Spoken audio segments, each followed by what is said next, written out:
¿Qué tal? Buenos días. Bienvenidos a esta nueva edición de Política y Poder a través de la señal de Vez Cable Televisión, Canal 3. Arrancamos este programa de hoy domingo, estamos a 5 de septiembre y con la preocupación de lo que viene pasando en estos momentos en el país, porque una vez más, de forma recurrente, tenemos que decir que seguimos en la misma situación de polarización y sin ninguna solución al respecto de lo que esperamos los peruanos pueda hacer el gobierno de Pedro Castillo. Lo último que ha pasado, por ejemplo, en esos instantes que podemos comentar es la reciente designación del nuevo jefe de la Dirección Nacional de Inteligencia de la Policía Nacional del Perú. Y es que la decisión tomada por el presidente Pedro Castillo no ha caído para nada bien, aún entendiendo de quien se encuentra al frente de esa institución o quien se encontrará al frente de esa institución no estaría reuniendo el perfil necesario para que pueda asumirla como tal, siendo una entidad estratégica para los intereses tanto del gobierno como del resto del país.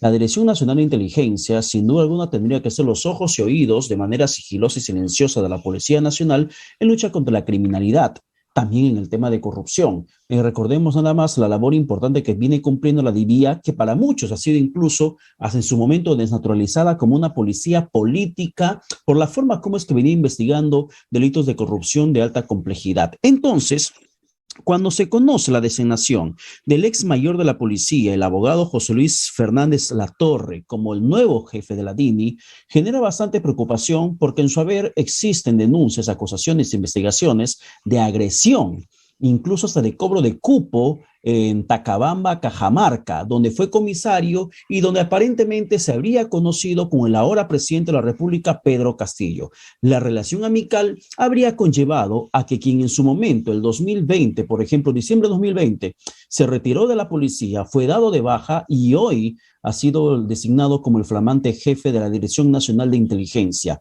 A eso sumado, los dichos por el presidente de la República, Pedro Castillo, que entre tanta situación incierta que vivimos los peruanos, terminó anunciando una reunión con alcaldesas que se va a generar la creación de una institución que vele por el buen uso del presupuesto público. No sabemos si el presidente Castillo pecó de ingenuo o de desconocimiento, pero esa función ya la desarrolla la Contraloría General de la República. Y lo que estamos percibiendo en estos momentos es que, al menos en lo que va más de un mes del gobierno de Castillo, hay buenas intenciones, pero muchos desaciertos y mayor desatención en la población altamente vulnerable que sigue a la espera de que los cambios realmente comiencen a traducirse. Quizá el tiempo puede ser bastante poco para exigirle cambios sustanciales y profundos al presidente, pero valgan verdades, más de un mes y lo único que sabemos es de cuestionamiento de ministros que salen desesperadamente a defenderse y el presidente que peligrosamente está guardando un silencio que preocupa más que lo que tendría que tranquilizar.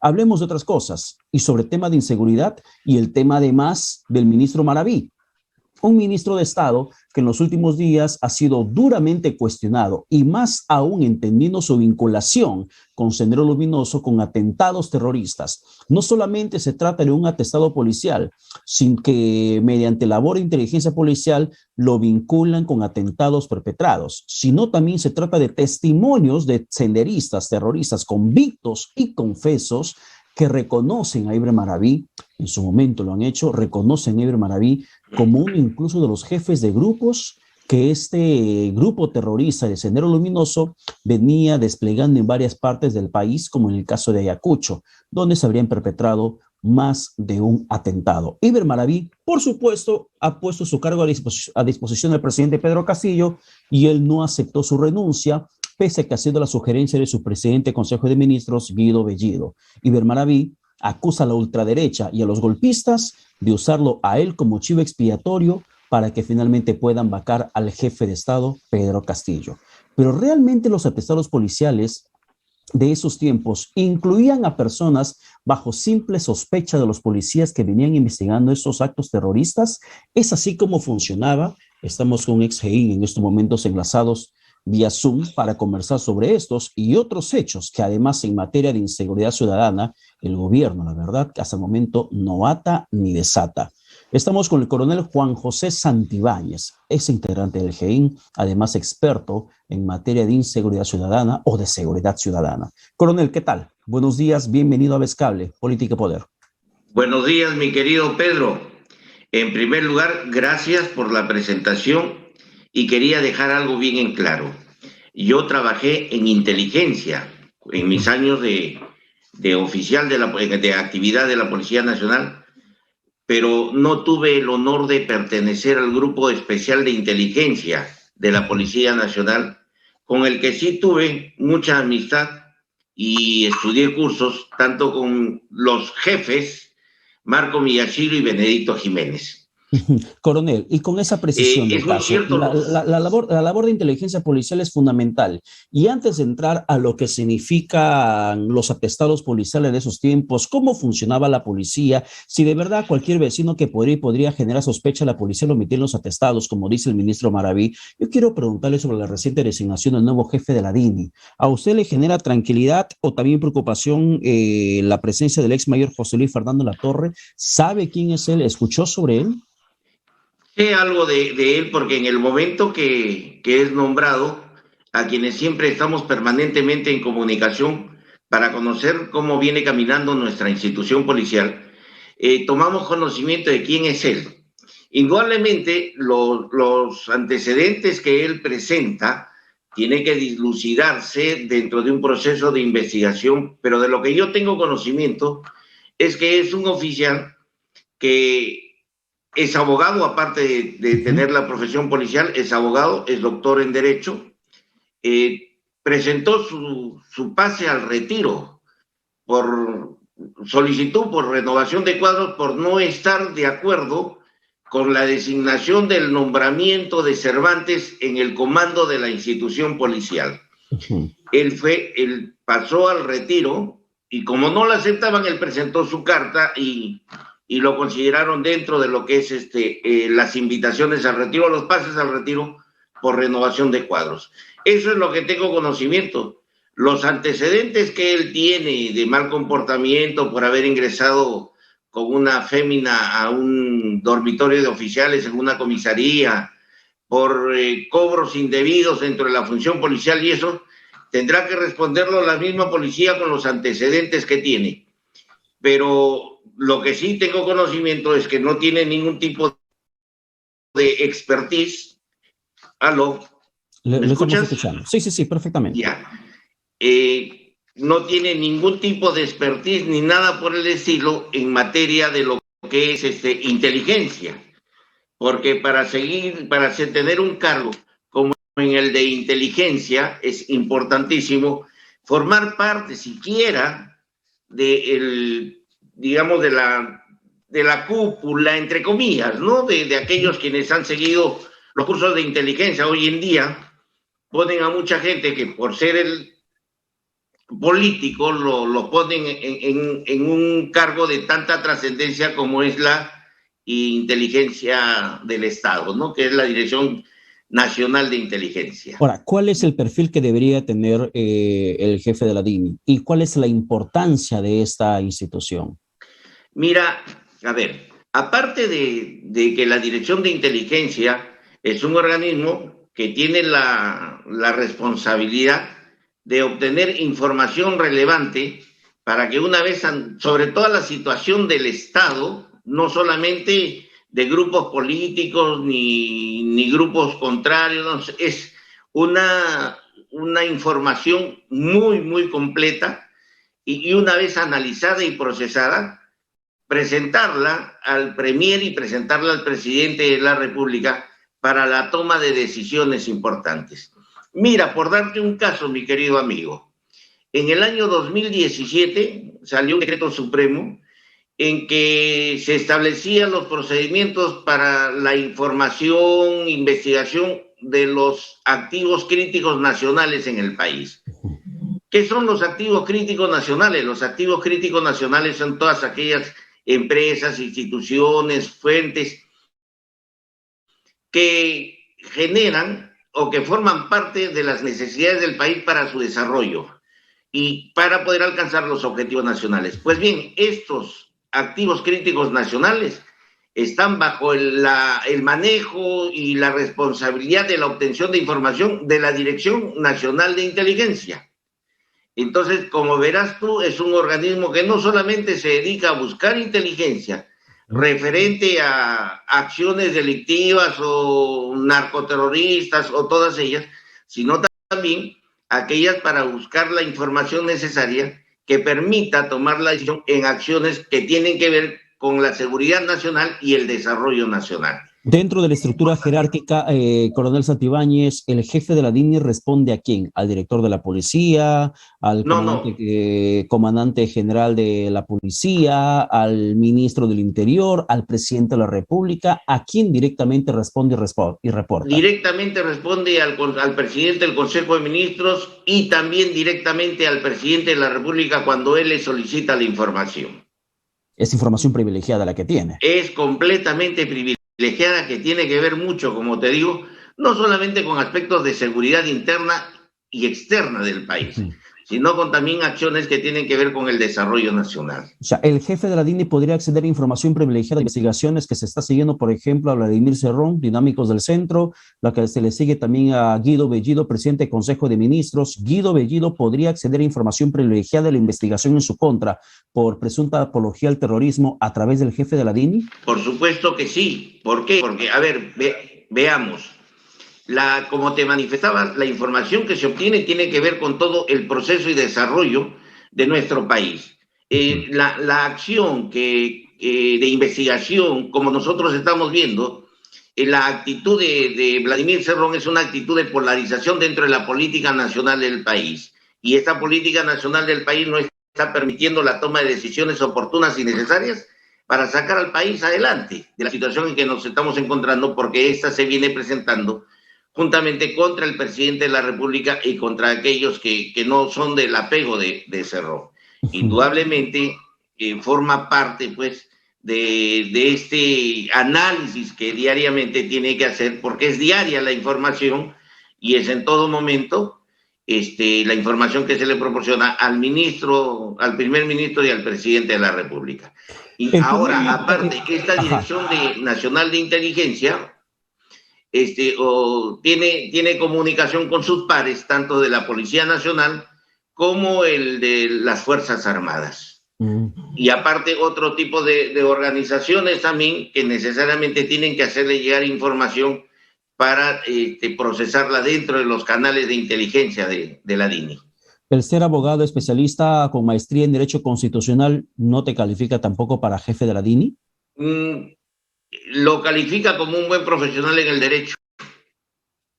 Más si no para que labores, lideres esta Dirección Nacional de Inteligencia. A ver, hay que dejar bien en claro esto también, mi querido amigo Pedro. Muchos pensamos de que por el hecho de ser policías ya estamos aptos nosotros para hacer cualquier labor dentro de lo que es inteligencia, seguridad ciudadana y otros aspectos. Es completamente falso. El policía está formado dentro de los cánones de lo que es el orden público, la investigación criminal y el orden interno. Pero las especialidades son las que refuerzan indudablemente esta profesión policial. Y si no has tenido tú dentro de ellas una especialidad en inteligencia, no has seguido cursos, no conoces tú de lo que es pues lo que es búsqueda de la inteligencia y todas esas situaciones, no tienes ningún tipo de expertise en esta materia, indudablemente no te califica para hacer esta labor. Y comparto plenamente con usted, porque el hecho que uno, por ejemplo, es periodista, y soy periodista en materia política, eso no me califica el hecho de ser periodista para transmitir partidos de fútbol de Perú contra Venezuela.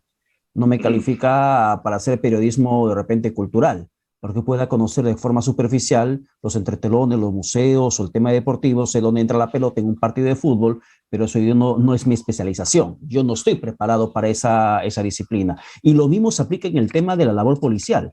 No todo policía puede ser jefe de inteligencia o desarrollar labor de inteligencia si antes no se prepara para ello, coronel. Efectivamente, y mira, hay algo importante también. Hay un tema del que tú trataste al inicio, que es sobre la seguridad ciudadana. No todos los policías están preparados o tienen amplio conocimiento de lo que es en materia de seguridad ciudadana. Para poder yo tener la gentileza de ser invitado por periodistas de la categoría como tú, hablar sobre la seguridad ciudadana o la inseguridad ciudadana existente en nuestro país, me ha costado a mí muchos años de trabajo. y sigo todavía manteniendo mi deseo de mayor información en cuanto a lo que es seguridad ciudadana. No el hecho de haber trabajado 42 años de policía, me dan a mí el conocimiento suficiente para poder hablar en materia de seguridad ciudadana, porque normalmente esta situación no solamente compete a la labor policial, sino también a otros estamentos del Estado. Ahora, coronel, usted ha estado dentro de la Policía de Inteligencia, la PI, si mal no recuerdo cómo se llamaba en esos tiempos. Sin embargo, ¿cómo se manejaban los atestados policiales? Que es también el tema de fondo que queremos conversar con usted en estos momentos, por la situación de Iber Maraví, el ministro de Trabajo y Promoción del Empleo, que una y otra vez menciona, no, que en esos tiempos los policías ponían a cualquier sospechoso, cualquier vecino que por ahí pensaban que de repente era terrorista, lo ponían en el atestado policial y por eso nunca se lo involucró en ningún proceso judicial aparte. ¿Cómo funcionaban los atestados policiales en esos tiempos? Recordemos nosotros que la Policía Nacional nace a partir de 1988 y se unificó a la Guardia Civil, Guardia Republicana y Policía de Investigaciones. Antes de ella, tanto la Policía de Investigaciones como la Guardia Civil y la Guardia Republicana tenían dentro de su etapa de formación bien claro el establecimiento de cómo se formulan los atestados policiales. Los atestados policiales, que era un canevas que todos nosotros cumplíamos, los que pertenecían a la PI, los que pertenecíamos a la Republicana, los que pertenecían a la Guardia Civil, todos sabíamos cuál era la forma de llevar a cabo un atestado. En la época del terrorismo, que es la época a partir del año 80, 81, y ya se trabajaba estos atestados policiales dentro de la investigación policial con la presencia del representante del Ministerio Público. En ninguno de los casos se ha involucrado a persona alguna que no tenía responsabilidad en la ejecución de un ilícito penal en un atestado policial. Esa es es una aseveración muy temeraria, porque demostraría en algunos casos de que la policía no estuvo haciendo bien su trabajo.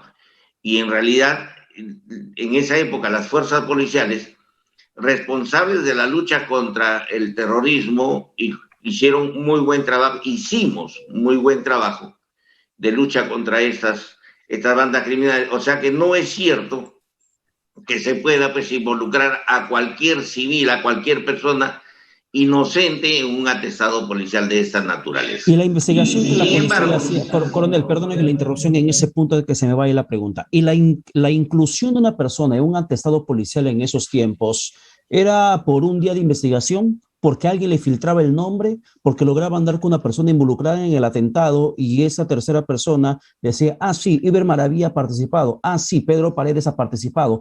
¿A la sola versión incluían los nombres dentro de los atestados policiales? no. Si se obtenía la información, nosotros cuando estábamos en la época de inteligencia, del terrorismo más aciago en nuestro país, que fueron las épocas del 80 al 92, cuando tomábamos conocimiento del nombre de una persona que en ese momento no estaba siendo investigada, pero que saltaba inmediatamente, digamos, a la luz como un posible elemento de ser parte de una investigación, no se la incluía en el atestado, sino que esta persona era tomado en cuenta, se hacía una investigación paralela, se establecía que tenía responsabilidad e inmediatamente entraba en el atestado. Entonces no es que, ya, Juan José Santibáñez era parte, ya, ponlo, y lo ponían a Juan José Santibáñez, ¿no? No es así. Es un proceso de investigación que se realiza contra el que está en ese momento involucrado, quienes son, aparte de los informantes o otros terroristas, o otros implicados, no vamos a llamar terroristas, vamos a hablar en forma general, otros implicados en el delito, y dice, bueno, ha participado también fulano y tal, se hace una investigación, se buscan los antecedentes y se encuentra, ¿no? Los hechos necesarios que lo involucren dentro de la comisión de este ilícito penal. Ahora, por ejemplo, para que se llegue a la conclusión en el atestado policial, como difundió el programa Panorama hace un par de domingos, los detenidos en cárcel, dice una parte del atestado policial publicado, los detenidos en cárcel, Edith Lagos y Berlina Mendoza, y los no habidos, Víctor Washington Olarte y su sobrino Iber Maraví Olarte y otros, atentaron con dinamita a la puerta principal de la Dirección Regional de Educación de Ayacucho. Para que se llegue a esa conclusión, ¿qué elementos debían existir para que quien ha suscrito ese atestado, quienes elaboraron el atestado, puedan estar convencidos de que ha sido así? Las pruebas que tenían a la mano. Tú puedes poner y llegas para tú llegar a una conclusión, mi estimado amigo, para llegar a esa conclusión, tú tienes que tener las pruebas.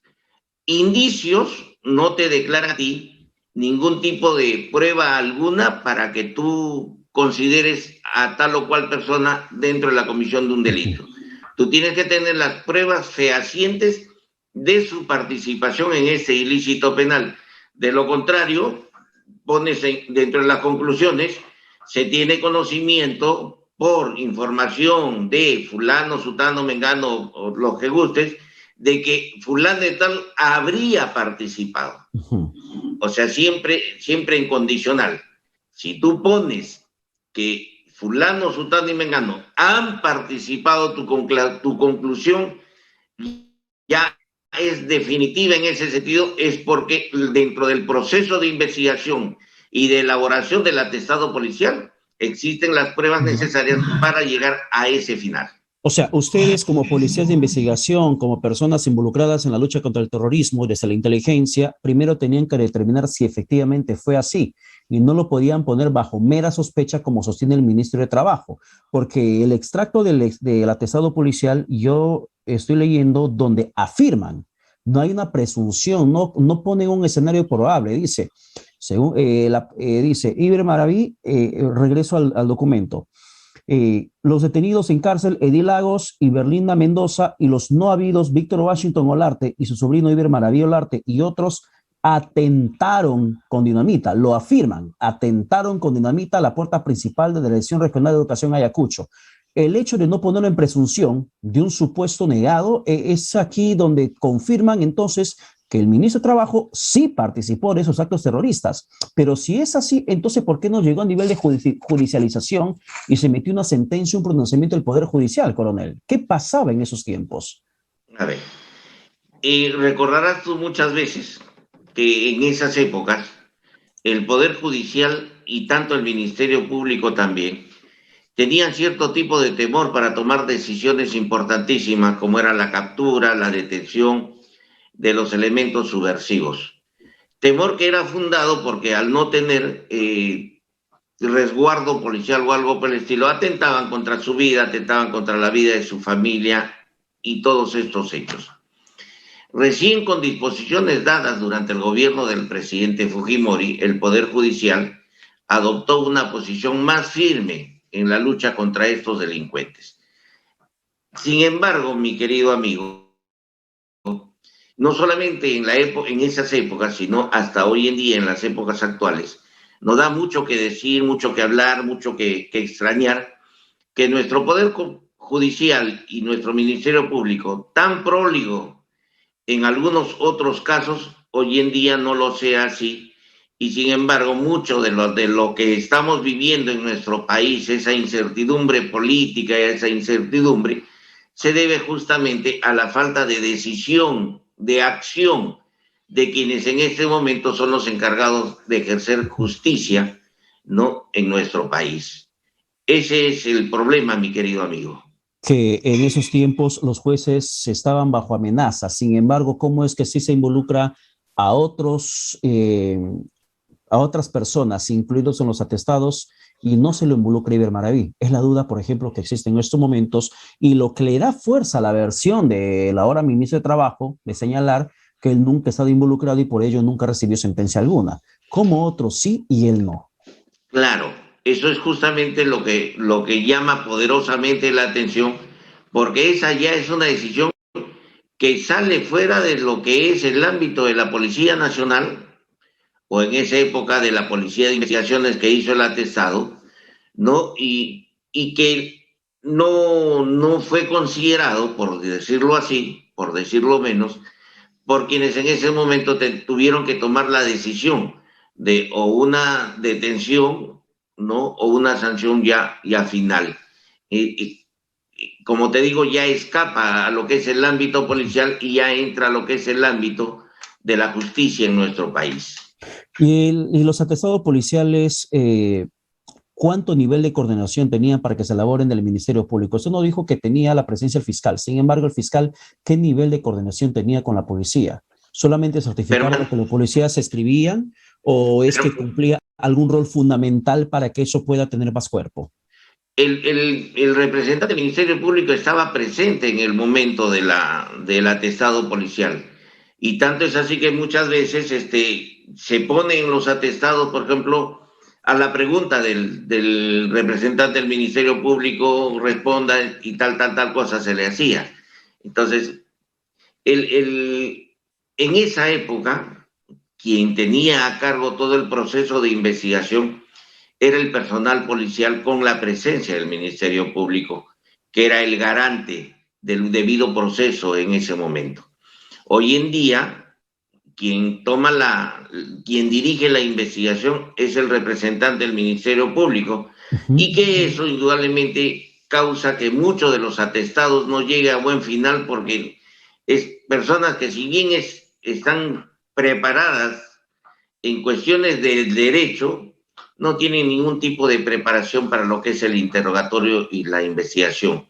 Entonces, eso es lo que deviene muchas veces en fallas dentro del proceso. En esa época, el representante del Ministerio Público estaba presente en el momento que se hacían las preguntas al detenido, al intervenido, a todos ellos. Era testigo de la delación de algunos otros contra sus compañeros y que quedaba firme en los atestados policiales esta participación, ¿no? Ahora, coronel, y no solamente se trata de una persona vinculada al partido o al gobierno o al partido de gobierno como el ministro de Trabajo, Javier Maraví. Se trata también del presidente Consejo de Ministros, Guido Bellido, investigado por apología al terrorismo. ¿Quién era Edith Lagos? ¿De quién estamos hablando como para que en su momento Guido Bellido haya hasta destacado su proeza terrorista? Edith Lagos era una terrorista, cabecilla, por llamarla de esta manera, que en Ayacucho tuvo muchísima participación en atentados terroristas en esa época, que fue encarcelada, justamente fue hecha prisionera, fue detenida, se le hizo el atestado policial y fue internada la cárcel de Ayacucho, en Huamanga, y ante un atentado contra el penal de Ayacucho, que en esa época estaba a cargo de la Guardia Republicana, lograron sacarla a ella en libertad junto con otros terroristas, lograron fugar y se dieron y salieron nuevamente a la clandestinidad hasta que meses después fue abatida por un personal de la Guardia Republicana también en un enfrentamiento que se tuvo. Era una lideresa, en esa época era una lideresa dentro de las huestes del terrorismo, ¿no? Entonces la figura de ella quieren, entre comillas, y disculpando la expresión, canonizarla al estilo Che Guevara, ¿no? Entonces, como para que antes salga la persona de Guido Bellido, sin ser el ministro en esa época, y dar viva, pues, y reconocer la labor de esa terrorista, pinta de cuerpo entero su modo de pensar en relación a este grupo que hizo mucho daño al país, ¿no? Ahora, ¿esta vinculación terrorismo-narcotráfico es nueva, coronel Santibáñez?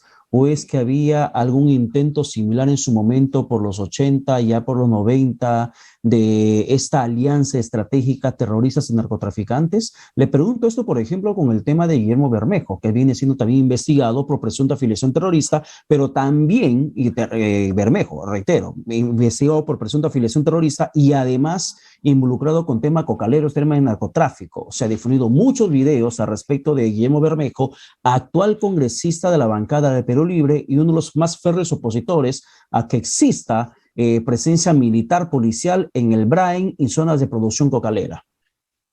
Mira, en las épocas de la subversión, uno de los males, entre comillas, que combatía muchísimo el terrorismo, la ideología de Sendero Luminoso, era justamente contra el narcotráfico.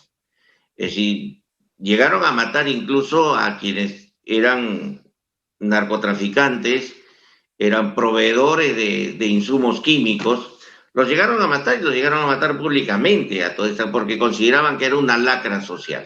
En las famosas limpiezas que hacían.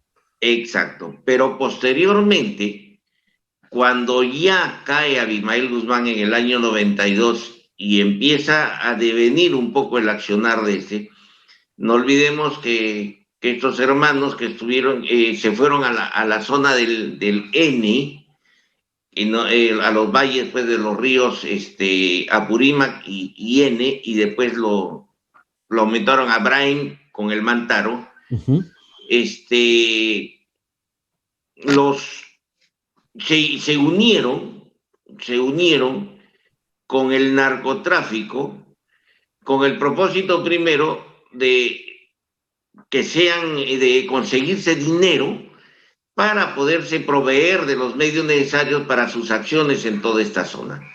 Sin embargo, posteriormente se han convertido ellos en los protectores de los cárteles de narcotraficantes en esta zona, y ya se puede hablar de narcoterrorismo, ¿no? Se habla de narcoterrorismo no porque existan solamente, digamos, atentados producidos, no, sino porque hay una relación, hay una mimetización entre lo que es el terrorismo y lo que es el narcotráfico, cada uno consiguiendo sus propios intereses, ¿no? Por eso que es que vemos en estos momentos, no te olvides que hay una grabación que estuvo circulando por todos los medios de comunicación, uh-huh, de la camarada Vilma, sí, en la que ella animaba a que se vote por Pedro Castillo, pero también en la que ella dice que se le ha dado 20 millones a la campaña y que hay una deuda que tiene el partido Perú Libre con el narcotráfico en ese momento, y que es el narcoterrorismo que viene desarrollándose en esta zona, y que en este afán el intermediario ha sido pues el actual congresista Bermejo, ¿no? Él ha sido el nexo entre estos grupos narcoterroristas con el partido Perú Libre. Bueno, una situación bastante peligrosa y lamentable la que vivimos los peruanos en el tema de toma de decisiones en la política nacional, lucha contra el terrorismo, contra el narcotráfico, que la verdad que no sabemos si estaremos peor que antes, pero en el tema de inseguridad ciudadana pareciera ser que la situación está cuesta arriba para los peruanos, pero sobre el tema de criminalidad, el tema de delincuencia, coronel, yo pido que nos acompañen en el siguiente bloque, porque voy rápidamente a la pausa y quiero que me regale unos minutos más para, desde su expertise en el tema de lucha contra la inseguridad ciudadana, nos pueda decir cómo estamos en estos momentos en el gobierno. ¿Le parece? Con mucho gusto, amigo. Por favor, coronel. Vamos rápidamente a la pausa y brevemente vamos a estar en este corte y regresamos para seguir conversando con el coronel Juan José Santibáñez. Volvemos.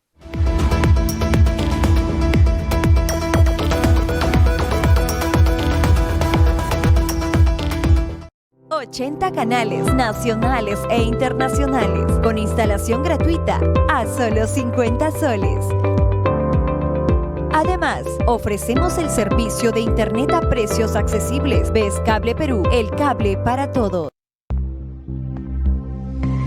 Atención. Personal técnico ajeno a la empresa está realizando instalaciones clandestinas para reconectar la señal de Vestcable ilegalmente. Se están realizando constantes operativos para evitar que nuestros clientes sean víctimas de estafadores. Tanto las personas que contraten este servicio como quienes lo efectúen serán denunciadas. Si observa algún hecho irregular, denuncie llamando al 640-9380. Recuerde que la piratería está catalogada como hurto agravado. Vescable Perú, cable de internet para todos.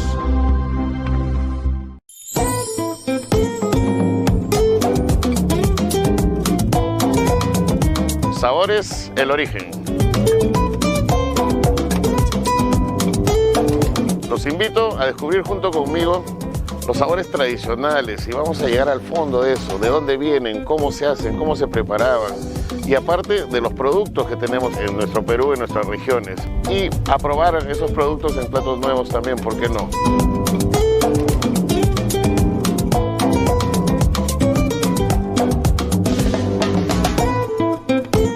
Soy David Bello y los espero en Sabores, el origen.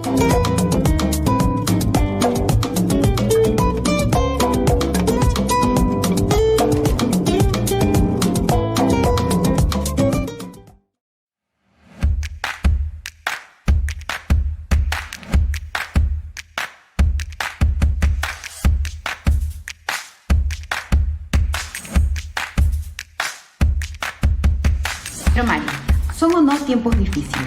Es complicado, Carla, pero siempre hay una solución. Carla y Mario analizan lo que está sucediendo y nos ayudan a entender lo que pasa. Análisis, Diálogo, proyección porque conversando se entiende la gente. y escuchando a los verdaderos especialistas.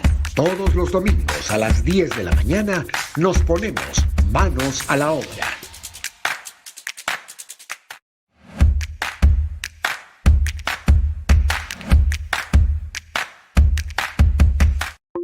Informamos a nuestros abonados que el nombre de Vescable Perú continúa siendo utilizado con fines fraudulentos.